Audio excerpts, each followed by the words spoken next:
আসসালামু আলাইকুম, hello everyone. কেমন আছেন সবাই? আশা করি আল্লাহর রহমতে ভালো আছেন। স্বাগতম আমার YouTube channel N M Bangla fun টুস এবং ফেসবুক চ্যানেল এনএম মেহেদি। আজকের দিনটা আমার জন্য খুব স্পেশাল, কারণ এটা আমার জীবনের প্রথম মোটো ব্লগ। আর আজ আমি বের হচ্ছি আমার বাড়ি থেকে আমাদের স্থানীয় হাজীগঞ্জ বাজার। হাজীগঞ্জ বাজার যাচ্ছি কিছু কাজের জন্য, কিন্তু ভাবলাম প্রথম ব্লগ হিসেবে এই ট্রিপটাই শেয়ার করি আপনাদের সঙ্গে। রাস্তাটা খুব পরিচিত, কিন্তু আজকের অনুভূতিটা একদম আলাদা। আমি একজন প্রবাসী, যেহেতু আমি বাইরে থাকি, বাইরে বলতে প্রবাসে থাকি, কুয়েতে। আমার আশেপাশের চারপাশে সবুজ, দোকানপাট, গ্রামের রাস্তা পেরিয়ে আমার আজকের এই রাইড একদম মন ভালো করে দেওয়ার মতো। হয়তো এটা আপনাদের চোখে সাধারণ, কিন্তু আমার ক্যামেরায় এটা একটা গল্প। চলতে চলতে চলে আসলাম আমাদের সেই ঐতিহ্যবাহী বরকল টোরাগা সেতুর কাছে। ব্রিজটা অনেক সুন্দর এবং মনোমুগ্ধকর। বিকেলবেলা দূর দূরত্ব থেকে অনেক পর্যটক আসে এখানে ঘোরাঘুরি করতে। ব্রিজের আশেপাশের দৃশ্যগুলো আপনার মনোমুগ্ধ করবে। আমাদের এই ঐতিহ্যবাহী ব্রিজকে আবার অনেকে বলেন যে খালের উপরে পদ্মা ব্রিজ। আপনারা চাইলে এখানে এসে ঘুরে যেতে পারেন এই ব্রিজটাতে। হাজীগঞ্জে এসে হাজীগঞ্জ ফাইল্ড স্কুলের পূর্ব দিক দিয়ে একটা রাস্তা আসছে, ওই রাস্তা দিয়ে আসলে সোজা এই ব্রিজের কাছে চলে আসবেন। এসে এখানে ঘুরে যেতে পারবেন। বিকালবেলা অনেক মানুষ হয়, আমি দুপুরের দিকে যাইতেছি তো এই জন্য কোনো মানুষ নেই। অনেক দোকানপাটও আছে এখানে।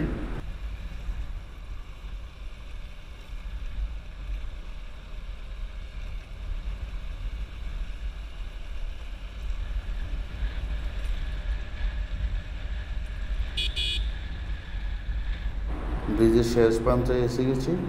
এখানেও অনেক দোকানপাট হয়েছে নতুন নতুন।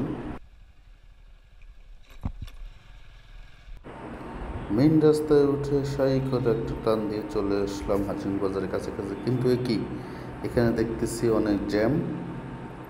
বর্তমানে হাজীগঞ্জ বাজার কিন্তু প্রায়শই জ্যাম থাকে। আপনার বাজারের পূর্ব থেকে পশ্চিম পাশে অথবা পশ্চিম থেকে পূর্ব পাশে যেতে আসতে প্রায় 1 ঘন্টার মতো সময় লাগবে এখানে হাজীগঞ্জ বাজারে। এখানে একটু কাট করছি, হাজীগঞ্জ বাজারের কাজটা সেরে আবার ফিরে আসছি।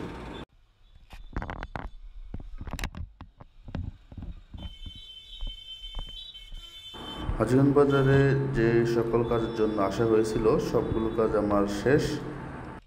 এখন চলে যাব বাড়িতে সেই চিরচেনা পথ দিয়ে।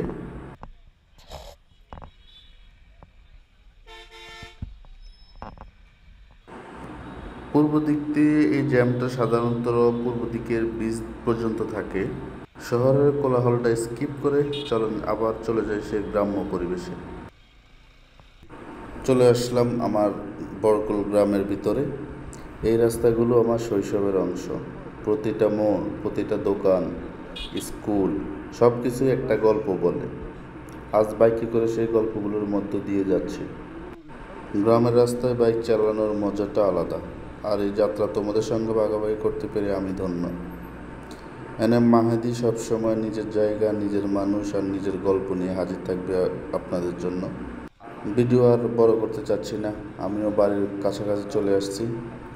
যদি ভালো লেগে থাকে আমার এই মোটো ব্লগটা, সাবস্ক্রাইব করতে ভুলবেন না। NM fun tours YouTube channel এবং এনএম মাহেদি ফেসবুক চ্যানেলের সামনে আরও অনেক অনেক রাইড, মজা আর নতুন নতুন জায়গার অভিজ্ঞতা থাকবে। কমেন্টে জানাতে পারেন আপনাদের মতামত। আর হ্যাঁ, এটা আমার জীবনের প্রথম মোটো ব্লগ, তো তাই ভুল ত্রুটি থাকতেই পারে এবং আছে। আশা করি সবাই কমেন্ট করে বলবেন যে কোথায় ভুল ত্রুটি হয়েছে। সবাই হেলমেট পরে বাইক চালাবেন, ট্রাফিক রুল মেনে চলবেন আর সেফলি রাইড করবেন। দেখা হবে পরের ভিডিওতে ইনশাল্লাহ। আল্লাহ হাফেজ।